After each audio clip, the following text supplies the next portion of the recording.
আরে এই বল্টু মিয়া, এবারে পরিষদ নির্বাচন আমার নেতা তোতা ফাঁকি মার্কায় ভোট দিও। ভোট দিলে তোমাকে ঘরে ঘরে সুখ এনে দেব, তোমাদের কোনো অভাব থাকবে না। বুঝতে পারছো? এ পর্যন্ত তো শুধু আপনাদের কথাই বারবার ভোট দিলাম ঠিকই, কিন্তু কোনোদিন কোনো উপকার তো করতে পারলেন না।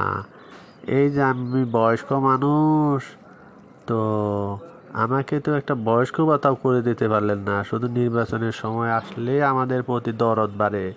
যান যান, আপনাদের কথায় আর ভোট দেব না। এবার দেখে শুনে আমরা যোগ্য মানুষকেই ভোট দেব। আপনারা শুধু নেতাদের কাছে টাকা আনেন আর আমাদের কাছে ভোট চান, কাজেই দালালদের কথায় আর ভোট নয়।